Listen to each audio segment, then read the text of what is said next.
Bueno, muchas gracias. Primero que todo, quiero agradecer a la Universidad Autónoma Metropolitana sede Azcapotzalco la invitación a mi país a participar en este evento.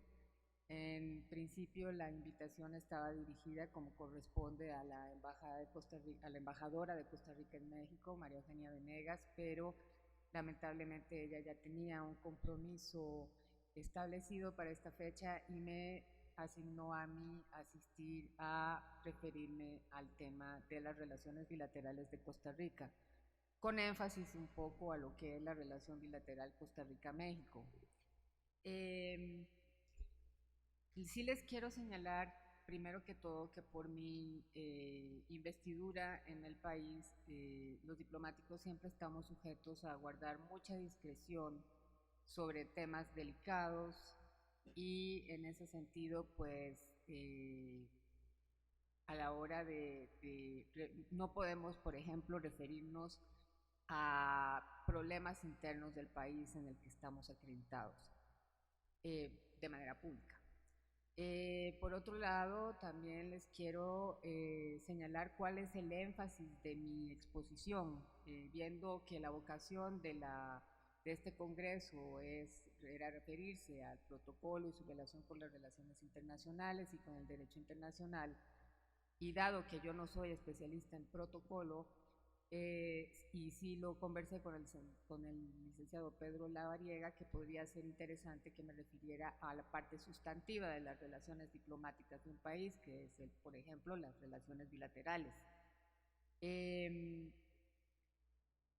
el interés, digamos, de esta ponencia es mostrarles cómo es en la práctica y en la práctica de un país pequeño el hacer diplomacia. Costa Rica realmente es un país pequeño, el Ministerio de Relaciones Exteriores es todavía más pequeño, es decir, somos, para decírselo, la Dirección General de Política Exterior tiene 20 funcionarios para tratar temas regionales, bilaterales, globales, y entonces hemos aprendido también sobre la marcha cómo generar métodos de trabajo que nos permitan, en lo que es el mundo de la diplomacia, reducir el margen de error, porque al trabajar en el ámbito diplomático nos damos cuenta que todo es para ayer, o que un día en la mañana amanecimos y supimos que hubo un terremoto en Turquía, por decir un ejemplo, y entonces tenemos que correr para hacer un comunicado, en fin, ese tipo de cosas. Entonces, yo me interesé por hacer una ponencia en la que les voy a hablar un poco de lo que es la teoría y la práctica de la diplomacia. Eh, y como fui coordinadora del área bilateral, también les voy a compartir cómo nosotros, el equipo que yo tenía, aprendimos a trabajar lo más eficientemente posible. Al final voy a hacer referencia a las relaciones Costa Rica-México, y a lo que implica trabajar en una embajada y a lo que la Embajada de Costa Rica en México está haciendo en este momento. Entonces, si quieren podemos empezar. Voy a darles pues, algunos datos generales de mi país.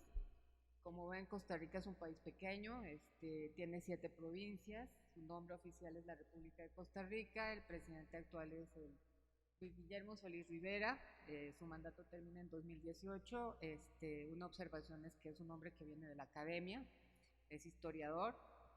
El Día Nacional es el 15 de septiembre, la lengua oficial es el español y se hablan otras lenguas indígenas, porque bueno, nosotros tenemos una población de 104.131 indígenas en total en Costa Rica. La religión oficial es la católica, aunque existe la libertad de culto, y el área del país, el área que cubre el país, como pues simplemente es pequeño, 51.100 kilómetros cuadrados. Su forma de gobierno es presidencialista, la población total actual, según el censo de 2012, es de 4.652.459 habitantes, la densidad por kilómetro cuadrado es de 84,18 habitantes, la moneda es el colón, su capital es San José, que tiene 1.404.242 habitantes, Y bueno, las otras ciudades se reparten el resto de la población, siendo la provincia de Alajuela la que más población tiene después de San José. El país está dividido, como les decía, en 7 provincias, y las provincias en cantones y los cantones en distritos. Una cosa que vale la pena mencionar en este punto es que en cada comunidad costarricense hay una escuela. Eso fue porque desde 1949 entonces célebre ya don José Figueres Ferrer decidió abolir el ejército y dedicar el 8% del Producto Interno Bruto a la educación. El perfil económico de Costa Rica es particular dentro de los países de América Central. Costa Rica está catalogado como un país de renta media. Esta es una categorización que han hecho las entidades financieras para asignar recursos para cooperación, y dado que Costa Rica es considerado un país de renta media alto, pues no somos sujetos de cooperación o no tenemos prioridad sobre otros países que necesitan más cooperación. Entonces, en ese sentido, en las relaciones bilaterales del país, pues sí viene a ser un punto importante el lograr que países que puedan ayudarnos en diversos temas nos brinden cooperación, ya que las entidades financieras pues tienen otras prioridades. La economía de Costa Rica depende, es muy, muy hacia afuera, ¿verdad? Depende básicamente del turismo, la agricultura y la exportación de productos electrónicos y médicos. Las exportaciones constituyen un pilar clave debido al crecimiento del sector de alta tecnología, y que está dominado principalmente por la fabricación de microprocesadores y la producción de dispositivos médicos.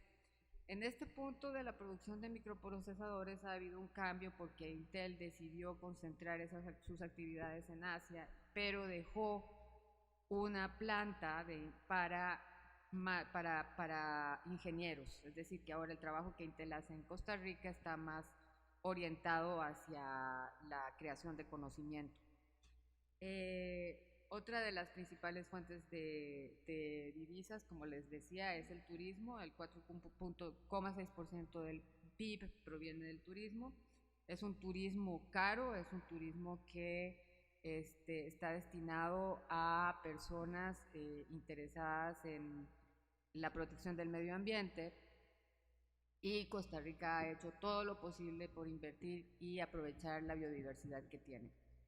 El sector secundario costarricense está compuesto por empresas tradicionales de alimentos y por las establecidas en las zonas francas que tienen una vocación exportadora y manufacturera. Las empresas con mayor volumen de negocios son las que se dedican a la producción de textiles, medicamentos, productos farmacéuticos y, como les decía, microcomponentes informáticos. En cuanto al Producto Interno Bruto, de enero a mayo del 2014, el PIB a precios corrientes totalizó 52.968 billones de dólares, y actualmente el PIB per cápita, bueno, en el 2014 fue de 10.120 dólares.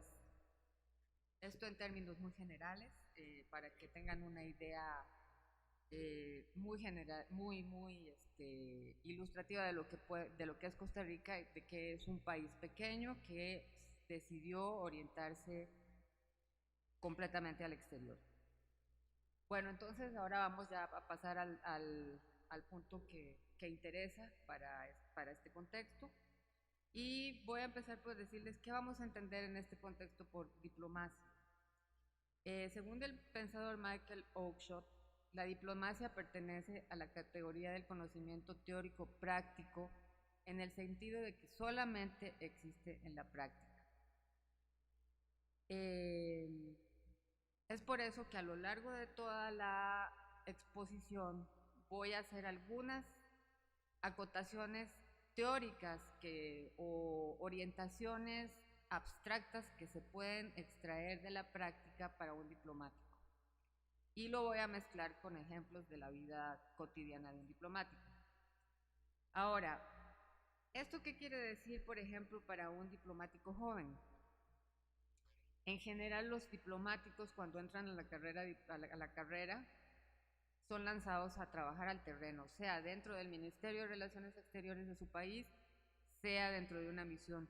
Hay algunos países en el mundo que les dan un entrenamiento previo, pero por lo general el diplomático joven entra al terreno y tiene que tener un maestro que por lo general es un superior, es el embajador que representa a su país o es el director de su área, etc.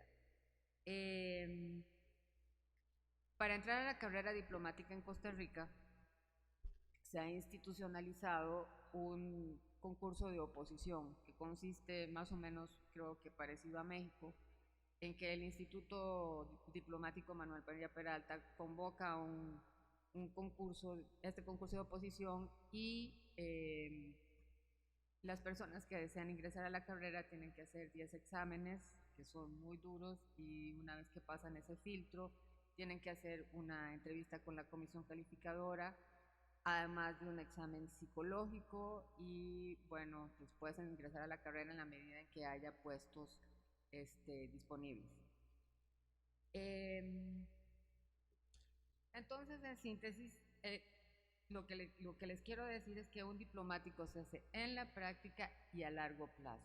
¿Por qué les digo esto? Porque a lo largo de mi carrera he conocido, bueno, yo misma fui joven y cuando uno es joven cree que todo lo sabe, pero en diplomacia el conocimiento se extrae día a día, las situaciones de los países cambian día a día, la situación interna de un país cambia día a día. Entonces, uno tiene que estar constantemente informado, pero además el diplomático requiere desarrollar una serie de habilidades que solo el tiempo y la edad dan. ¿A qué me refiero? Es muy importante que el diplomático sea capaz de observar con discreción el entorno en el que se encuentra, sobre todo si está designado en una embajada. Tiene que tener que calcular, digamos, la oportunidad para impulsar ciertos temas en el país en el que está o ciertos temas en el ámbito multilateral también. Tiene que tener para eso tacto y sentido de la oportunidad, como les decía. El poder expresar un país su interés nacional ante otro interlocutor de otro país o de otros países implica mucho manejo del lenguaje, que pueda ser cortés, que pueda ser preciso y que pueda realmente transmitir cuál es el interés de ese país a la hora de plantear un tema ante su contraparte. Entonces, un diplomático para mí se hace a lo largo de muchos años, y por eso es que por lo general ya para llegar a ser embajador se tienen que seguir muchos filtros, y lo digo también porque a lo largo de mi experiencia he encontrado jóvenes que pueden ser brillantes, que pueden tener una formación excelente y que pueden tener una gran rapidez, pero que a veces pues se saltan los canales, se saltan al jefe y toman iniciativas, y eso puede generar problemas. Eso se los comparto porque estoy ante un auditorio joven y una nunca sabe si alguien quiere ser diplomático o por alguna razón llega a ser diplomático, porque la vida da muchas vueltas. Entonces, bueno, una vez que les hago estas precisiones, quiero referirme al contexto histórico en el que nos encontramos y qué implica eso para la diplomacia. A diferencia de la diplomacia que se gestó en Europa, que pues era monopolio de los aristócratas y de las cortes, y que además se inspiraba en esquemas de la razón de Estado y del equilibrio del poder, en el mundo actual que vivimos, que es cada vez más globalizado y complejo, pues cada Estado busca maximizar sus opciones internacionales, con lo cual pues necesita crear redes de amigos y cooperantes tanto entre sus países vecinos como en su región circundante y con poderes hegemónicos o emergentes. Entonces, la diplomacia hoy en día es en varias direcciones y es una opción que cada Estado persigue como una alta prioridad para protegerse de la incertidumbre y de la inseguridad. Ahora, ¿qué persigue un país a la hora de establecer relaciones diplomáticas con otro? Primero que todo y fundamentalmente, el logro de la satisfacción de los intereses nacionales. Estos intereses versan sobre la garantía de la seguridad nacional, la consecución de beneficios en asuntos políticos, económicos, culturales, educativos, medioambientales, en el caso de Costa Rica muy importante, científicos, tecnológicos y turísticos también. En las relaciones diplomáticas, la consecución de beneficios va inextricablemente ligada a que la contraparte logre un resultado similar, ya que es la única manera de construir relaciones a largo plazo.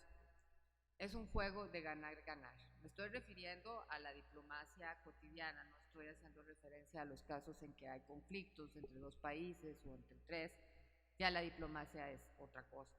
Pero digamos en condiciones normales, pues la diplomacia a la hora de establecer relaciones diplomáticas con otros países, se trata de lograr identificar qué puede interesarle a otro país, qué nos interesa a nosotros, qué nos pueda aportar ese otro país, y entonces si la contraparte considera que es interesante, pues entonces se establecen relaciones y eventualmente se firman acuerdos o se establecen mecanismos de consultas políticas, etcétera. Las relaciones de Costa Rica a nivel bilateral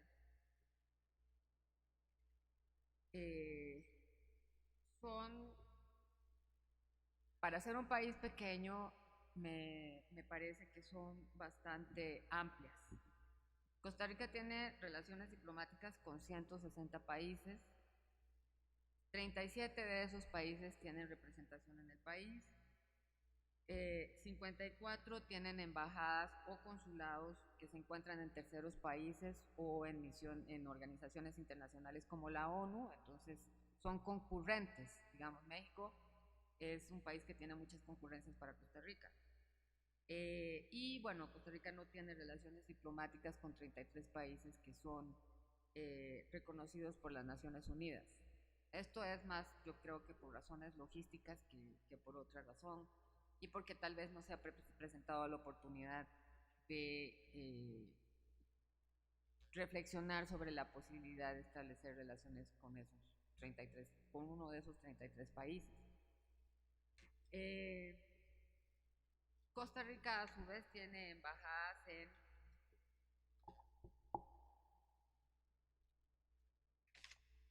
Costa Rica tiene embajadas en 52 países.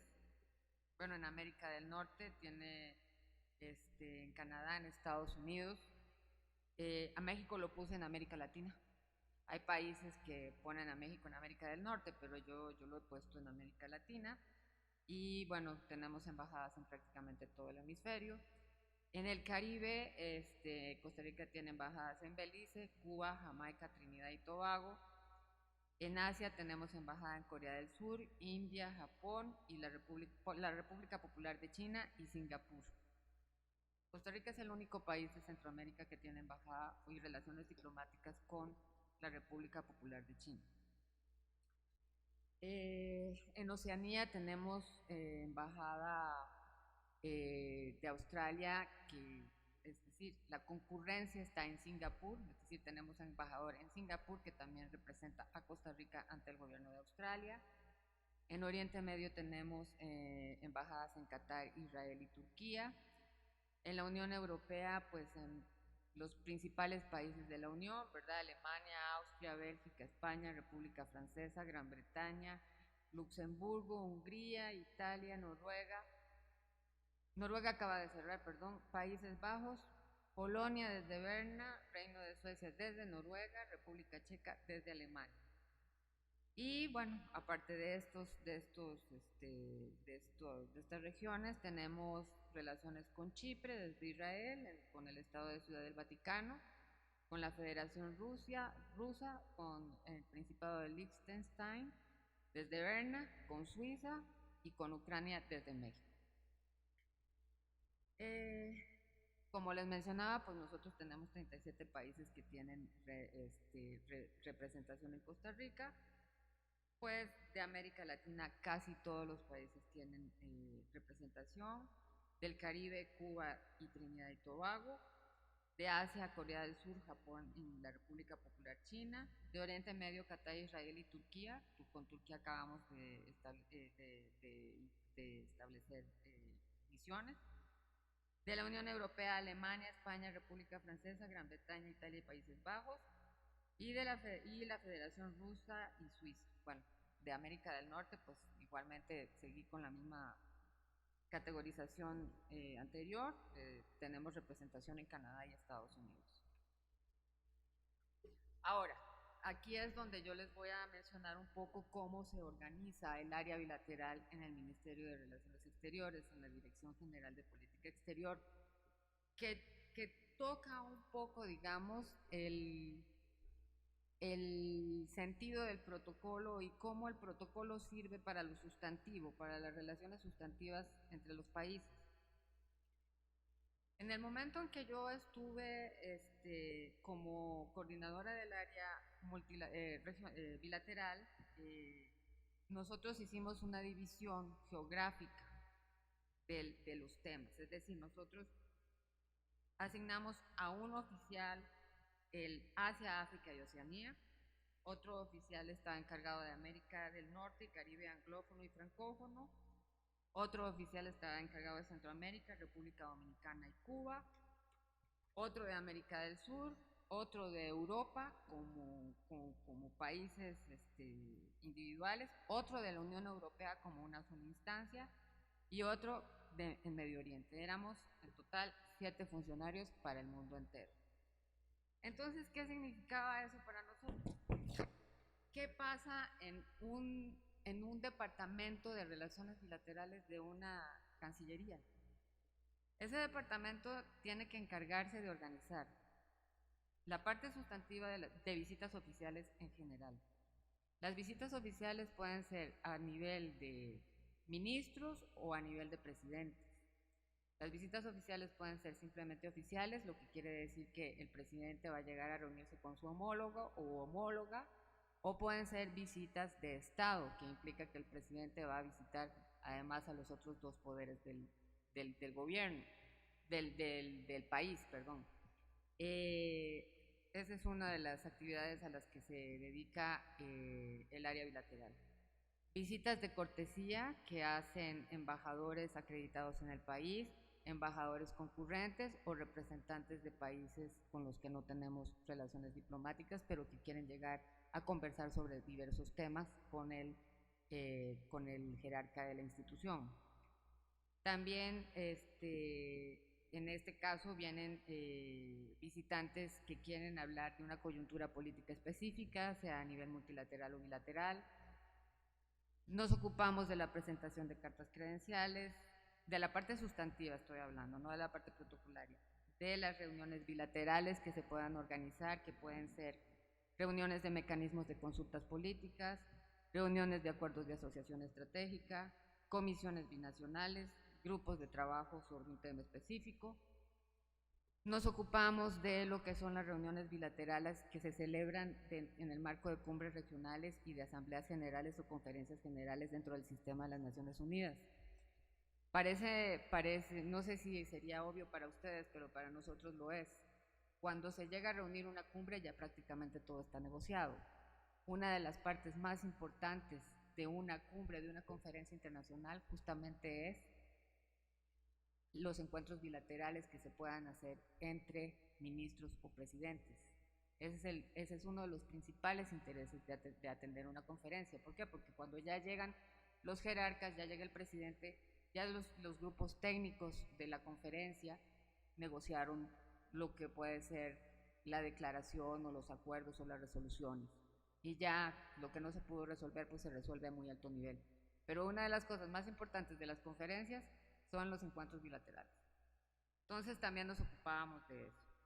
Por otro lado, en la actividad cotidiana los oficiales de cada país que gestionaban la relación con las embajadas que tenemos acreditadas en el exterior tenían que leer los informes políticos y determinar qué tema de los informes políticos, que son quincenales, podrían dar contenido a una reunión bilateral o a un acuerdo o a un convenio. Entonces, éramos 7 personas encargadas de todo esto. ¿Qué pasa cuando se dan visitas oficiales? ¿Qué pasa cuando se dan relaciones bilaterales? ¿Qué pasa cuando llega un embajador a presentar cartas credenciales? ¿Qué es lo que necesita, aparte del aspecto protocolario? Si el director de protocolo tiene que recibir a la persona, yo, bueno, me imagino que ya ustedes han oído muchos ejemplos de este tipo, de cuáles son las formas, pero ¿qué pasa ya cuando entran a la reunión? ¿Qué necesita el jerarca? Necesita lo que nosotros llamamos una carpeta. ¿Y qué tiene que tener esa carpeta? Esa carpeta depende por eso les hice esta categorización, del tipo de visita. Si es una visita oficial, se requiere el programa del marco de la reunión. Ese programa lo hace protocolo. Es ahí donde se empiezan a cruzar las cuestiones formales con las sustantivas. Si nosotros tenemos que incluir el programa protocolario y después en la carpeta del canciller o del presidente el proyecto de comunicado conjunto o declaración que va a surgir de la reunión a las que ellos llegan y los documentos de referencia para que en el encuentro, si surge algún tema, pues el jerarca tenga la posibilidad de tener la información a la mano. En las visitas de cortesía, cuando llega algún embajador para hablar de un tema específico, un embajador acreditado en el país, hay que incluir el perfil del embajador y hay que tratar de determinar cuál es el tema que ese embajador quiere tratar e incluir información relevante sobre ese tema en la carpeta. Después, también en las visitas esto se aplica también para las visitas en función de una coyuntura específica. Muchas veces se traslapan las cosas. Puede llegar un embajador a hacer una visita de cortesía y aprovechar el momento para hablar un tema político o sustantivo, o simplemente el embajador o el representante pide la cita y dice cuál es el tema que quiere tratar. Eso nos facilita mucho la tarea. Nos ocupamos también de la presentación de cartas credenciales. ¿Qué pasa en ese caso? Nosotros teníamos que hacer la carpeta con una ficha que diera una imagen clara del perfil del embajador que iba a presentar las cartas credenciales y aprovechar para entonces meter en la carpeta puntos de la agenda bilateral que pudieran estar pendientes y que pudieran adelantarse. En las reuniones bilaterales, que es el aspecto más sustantivo que trata un área bilateral en una cancillería, las reuniones bilaterales pueden adquirir varias formas. Pueden ser mecanismo de consultas políticas. En un mecanismo de consultas políticas, los dos países con sus equipos tratan temas de diversa índole. En esos casos y en todas las reuniones bilaterales, aunque sea de acuerdo de asociación estratégica, sean comisiones binacionales, las carpetas tienen que tener el programa de la reunión, que de nuevo ya eso ya no es protocolario, el programa de la reunión ya contiene más o menos la temática que se va a tratar, la agenda y la agenda anotada. Agenda anotada es agarra los puntos que son relevantes para los dos países y los comenta de acuerdo con la visión del propio país. Esos documentos son solo para la delegación, en este caso costarricense. Si Costa Rica está hospedando la reunión, tiene que encargarse que la contraparte tenga esa carpeta, pero sin la agenda anotada, por ejemplo, y eso pasa en todos los países. Y documentos de referencia que pudieran ser útiles a la hora de tratar un tema en específico dentro del contexto de la reunión. Para las reuniones bilaterales de Costa Rica que tienen lugar para las reuniones bilaterales que Costa Rica celebra con otro país, por ejemplo en el caso de México, que México puede invitar a Costa Rica a celebrar una reunión sobre el acuerdo de asociación, es al país que invita, al que le toca hacer todo el trabajo que les estoy diciendo. Y es al que le toca también hacer la propuesta de acta o la propuesta de temas o la propuesta de comunicado conjunto.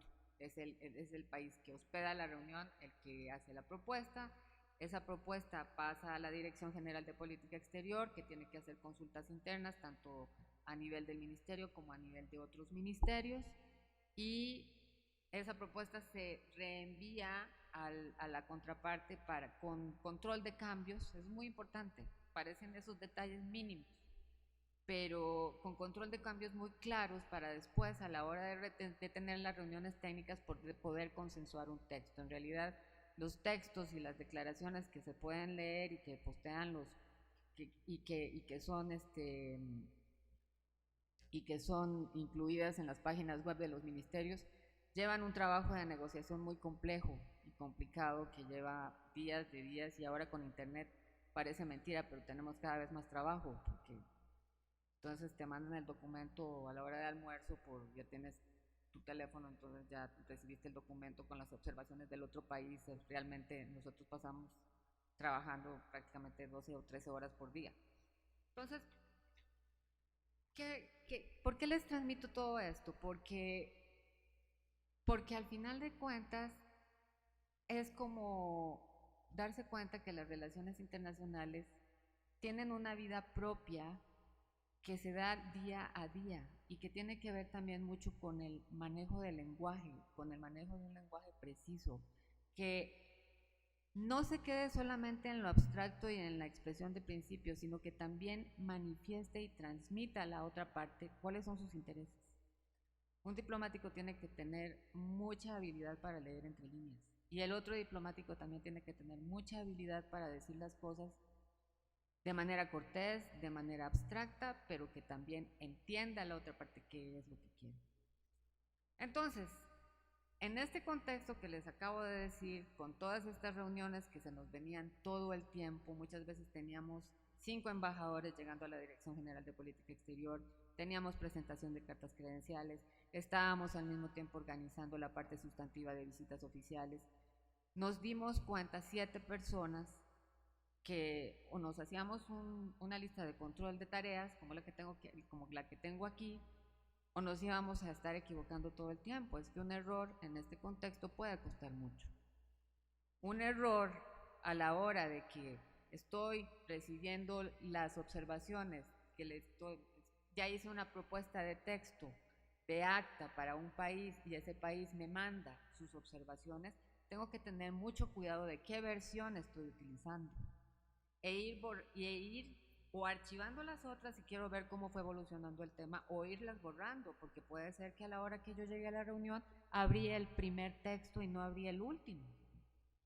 Son cosas realmente que pueden afectar la sustancia de las relaciones bilaterales.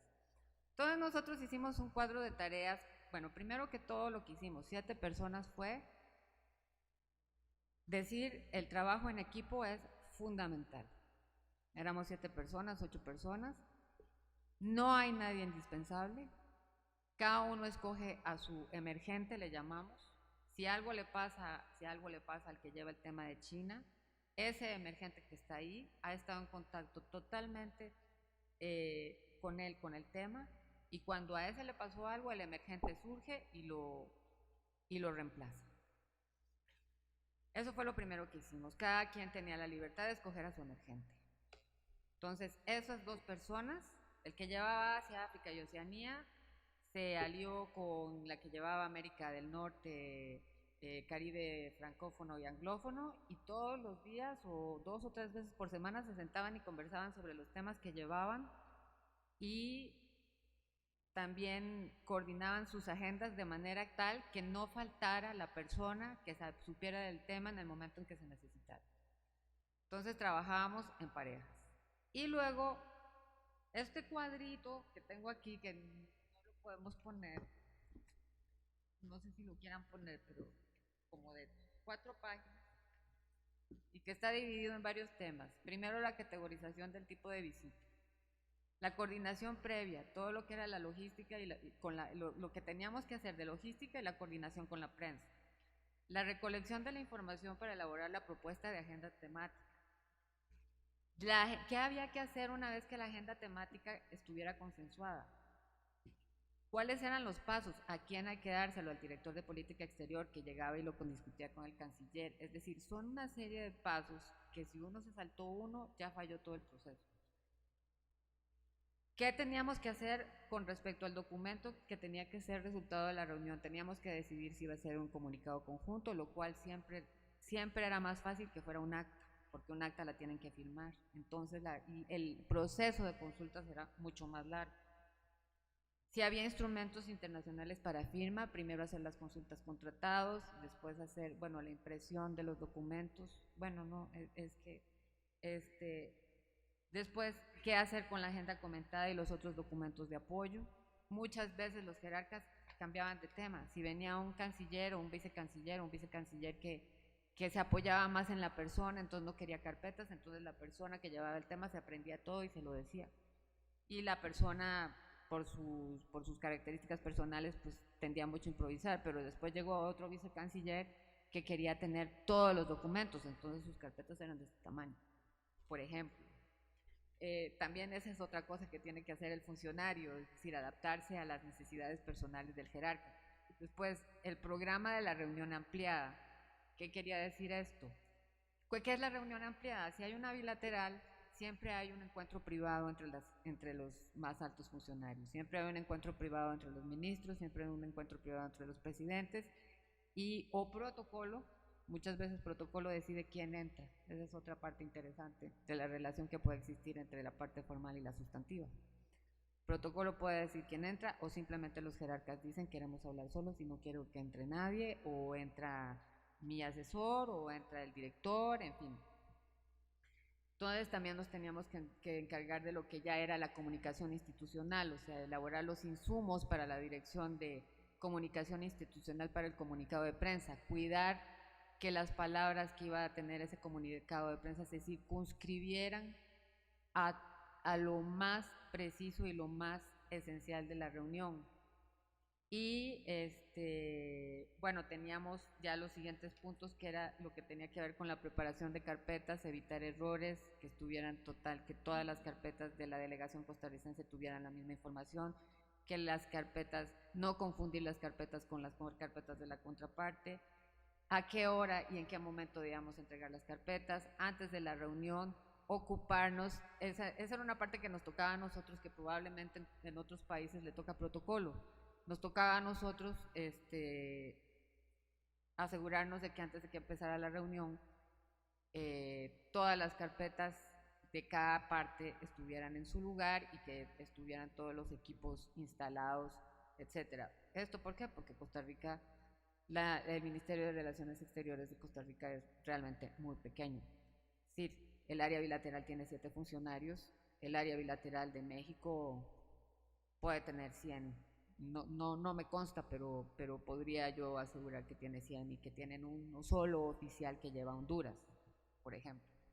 Entonces, bueno, esto es para ilustrarles cómo trabaja una cancillería pequeña en un mundo globalizado y desde un país que optó por la globalización. Y que puede ser interesante porque ilustra también cómo la diplomacia es un trabajo sumamente práctico. Entonces pasamos a las concurrencias. Las concurrencias, hay varios países que están acreditados en Costa Rica como embajadas, pero que están ubicados físicamente en otros países. En México hay 27 concurrencias ante Costa Rica. Eso hace para Costa Rica, ya solo ese hecho hace que la Embajada de Costa Rica en México sea muy importante, porque nosotros tenemos que gestionar las relaciones diplomáticas con esos países desde aquí.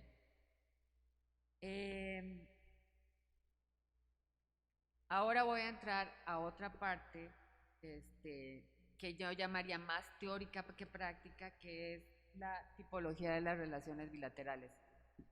Según el diplomático Kishan Rana, que es de la India y que se ha dedicado mucho a trabajar el tema de la diplomacia desde un punto de vista más teórico, práctico, las relaciones bilaterales de un país se pueden dividir en 3 grupos.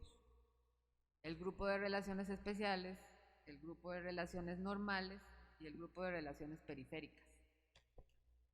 ¿Cómo se definen estos tres grupos? El grupo de relaciones especiales incluye necesariamente a los países vecinos, con los cuales se tiene por lo general fuertes lazos económicos, políticos y de seguridad, y contempla países que por su tamaño e importancia geopolítica son determinantes para la relación. El grupo de relaciones normales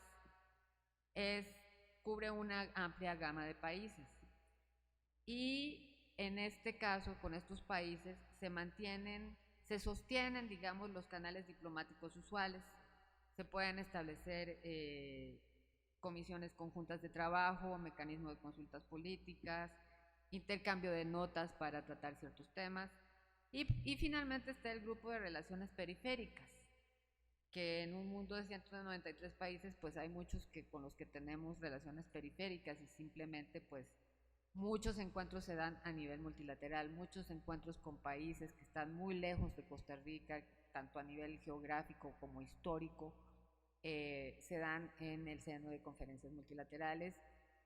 Por ejemplo, actualmente hemos estado estrechando lazos con países como Azerbaiyán, Kazajistán, que son muy lejanos, pero con los que hemos ido determinando desde aquí por ejemplo, desde la Embajada de Costa Rica, que hay temas de interés mutuo que se pueden explotar. ¿Cuáles son los grupos de relaciones especiales para Costa Rica? En Centroamérica, sin duda alguna, Panamá. Panamá y Costa Rica tienen muchos rasgos en común. Tenemos una frontera importante y tenemos una buena relación. En el sistema de integración centroamericana se ha hablado del C, así como hay un C3 que está conformado por Guatemala, Honduras y El Salvador, hay un C2 que es Panamá y Costa Rica, porque tenemos una manera muy similar de aproximarnos al mundo. En América del Norte, sin duda alguna, Estados Unidos de América y México son los países más importantes para nosotros. En América del Sur, Chile, Colombia y Ecuador. En la Unión Europea, España, por razones históricas. En Asia, Corea del Sur, Japón y la República Popular de China. Corea del Sur y Japón nos aportan muchísima cooperación. Y ahora voy a pasar al tema que me traía aquí, que es el de las relaciones de Costa Rica y México. Muy someramente, pues les menciono que las relaciones diplomáticas entre México y Costa Rica datan de 1824 y formalmente México y Costa Rica establecieron relaciones diplomáticas el 28 de mayo de 1931. De ahí salto a la actualidad. México y Costa Rica tienen un acuerdo de asociación estratégica que funciona mediante reuniones bianuales de su consejo. Un acuerdo de asociación estratégica indica que entre esos dos países que firmaron el acuerdo hay una relación privilegiada.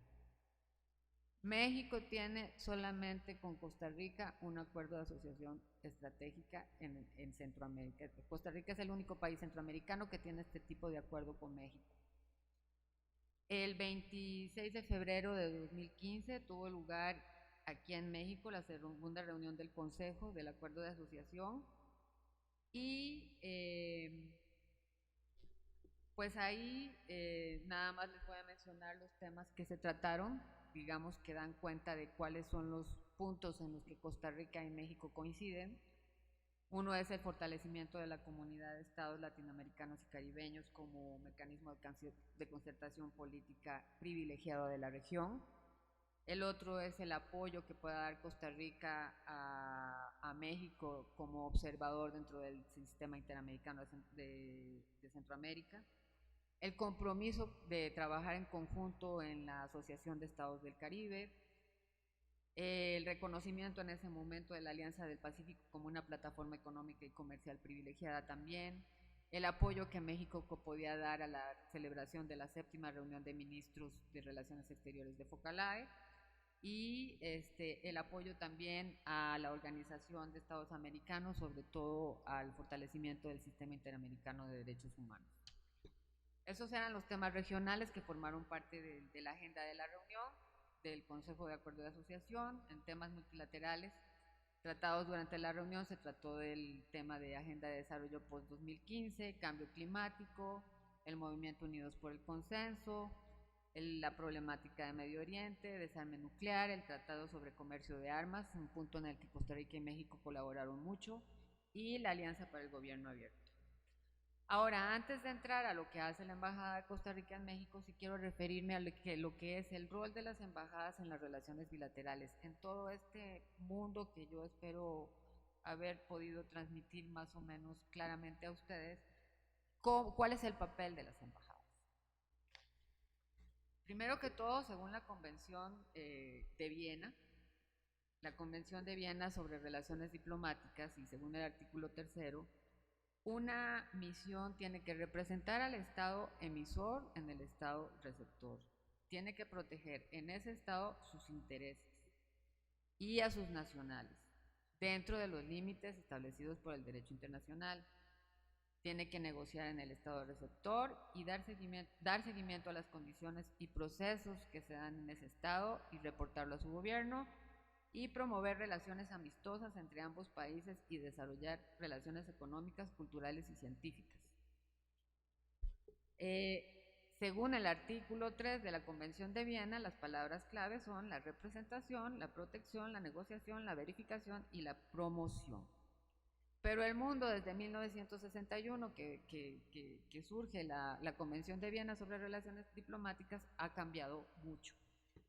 Entonces, en este mundo globalizado, la función de negociación ha dejado de ser monopolio de los diplomáticos y todas las agencias del Estado negocian en los ámbitos de su competencia, aun cuando representantes de los ministerios de Relaciones Exteriores y de las misiones diplomáticas se encuentran incluidos en las delegaciones.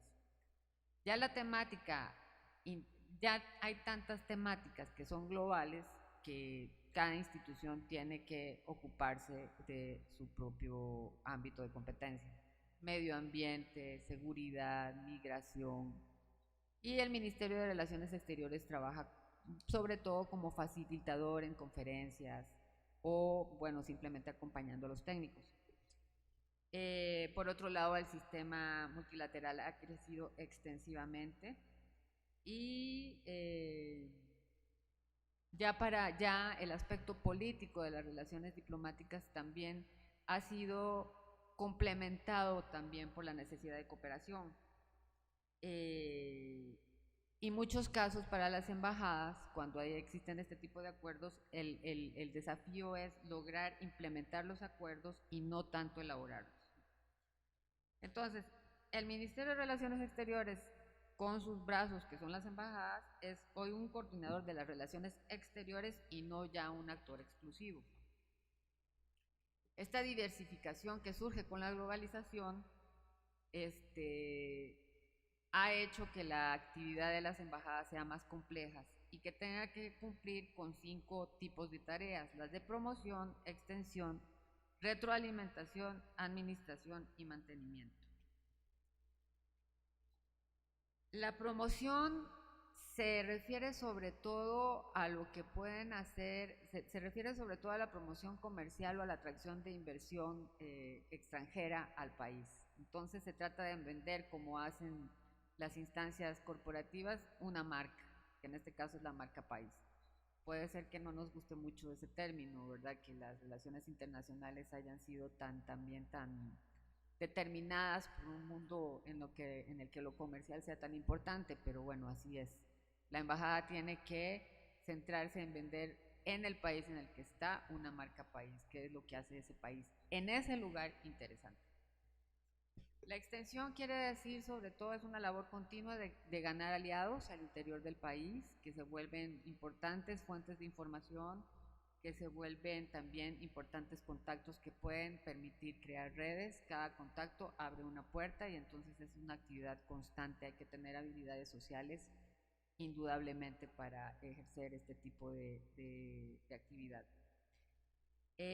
Otra función de la embajada, de los funcionarios diplomáticos, del embajador, en todo caso, es el de poder incidir en la toma de decisiones del país, lo cual en la toma de decisiones en lo que se refiere, en lo que podría referirse a intereses del propio país, y para eso se requiere mucha discreción. La retroalimentación es un trabajo muy importante. ¿Qué quiero decir con retroalimentación? Es lo que la embajada informa al Ministerio de Relaciones Exteriores. La embajada tiene que observar con mucha atención qué sucede al interno, qué sucede en la política interna del país en el que está acreditado, e informar con mucha precisión, lo cual implica tener buenas fuentes de información, y determinar tendencias en el país. Los informes políticos son muy importantes que también ofrecen para los ministerios de Relaciones Exteriores. Entonces nosotros tenemos que elaborar análisis, memorias de reuniones, recomendaciones de políticas que puedan nutrir, como les decía, la actividad del ministerio. La administración se refiere solamente a los aspectos logísticos, que son gastos. Nosotros tenemos que estar informando constantemente y seguir formatos de informes constantes para la Cancillería. Y el mantenimiento se refiere a tareas rutinarias como la atención al público y a los asuntos consulares. Finalmente, en este aspecto, sí quiero decirles que las embajadas son las únicas instancias gubernamentales que pueden tener una visión integral de lo que es la relación bilateral con el país. La Embajada de Costa Rica en México sabe más aquí de lo que hace Costa Rica con México, de lo que puede saber el Ministerio de Relaciones Exteriores. ¿Por qué? Porque, como yo les decía anteriormente, si las instancias gubernamentales ahora negocian en su ámbito de competencia con las contrapartes, pues al venir a México sí tienen que acudir a la embajada, pero no informan a la Cancillería. Entonces también eso forma parte de la retroalimentación que podemos dar a Cancillería. ¿Qué está haciendo Costa Rica en México? Y eso también se aplica a cualquier país, no solamente a Costa Rica. También los actores no gubernamentales que tienen acción en el país también acuden a las embajadas. Entonces tenemos también una visión de lo que hace la sociedad civil en México o en otro país. Y pues esto lo que nos indica es lo que yo les decía, es la única instancia gubernamental que puede dar seguimiento a las actividades de los diferentes sectores y tiene la responsabilidad de monitorear la totalidad de la relación bilateral. ¿Qué es lo más importante para una embajada? Construir relaciones políticas. Esa es una actividad constante y muy compleja. Identificar los puntos en común políticos que puedan seguir alimentando la relación. Con México, pues es bastante evidente. México y Costa Rica, como les decía, pues somos países cercanos en el ámbito bilateral. Y bueno, aquí les repito lo que les decía hace un rato, que los países responden en la medida de sus intereses, y aunque el lenguaje diplomático parezca vacío y lleno de lugares comunes y de principios abstractos y de frases abstractas, sí el lenguaje diplomático está manifestando intereses y hay que saberlos leer entre líneas. Entonces, yo creo que ya me pasé. Sí, ¿verdad? Bueno, entonces nada más les voy a mencionar los métodos usuales que se utilizan para desarrollar las relaciones políticas, que son, bueno, indudablemente los contactos iniciales, el diálogo y el intercambio de visitas a diversos niveles de las instituciones públicas, la suscripción de acuerdos, los mecanismos de consulta, los mecanismos de cooperación, y también dos países pueden impulsar proyectos a nivel regional de cooperación.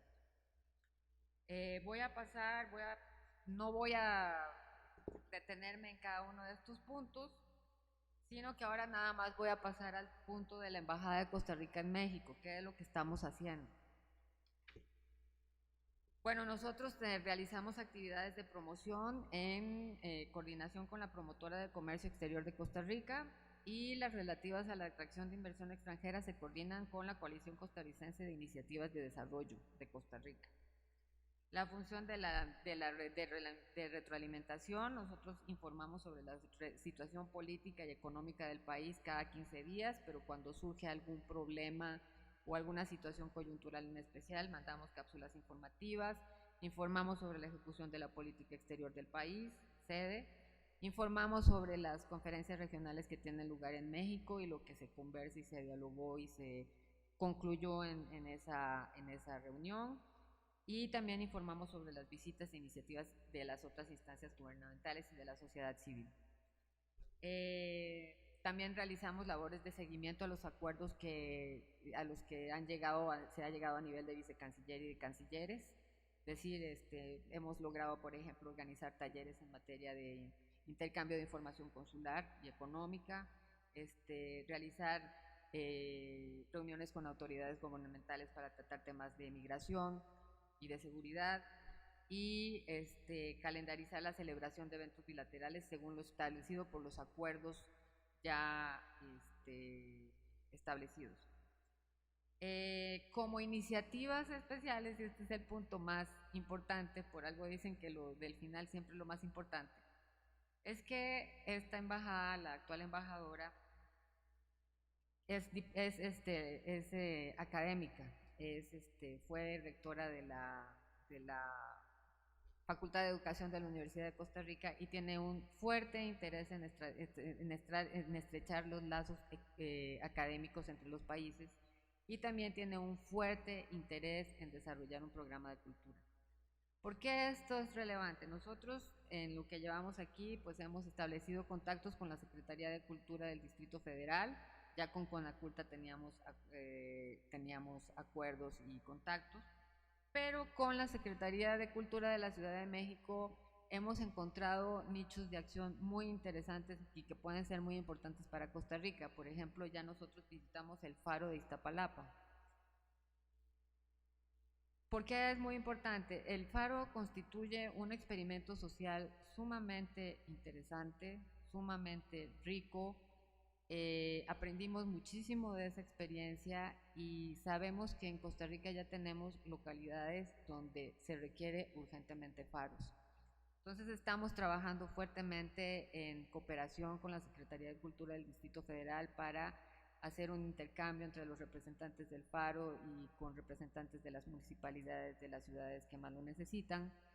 Y también pensamos a ese nivel hacer un intercambio de artesanos, de artistas costarricenses, que puedan, artistas costarricenses, venir a México y trabajar con las comunidades y aprender de lo que hacen en México, y mexicanos que vayan a Costa Rica y también aprendan de lo que se hace a nivel de artesanía y a nivel de arte, que está muy ligado a la protección del medio ambiente.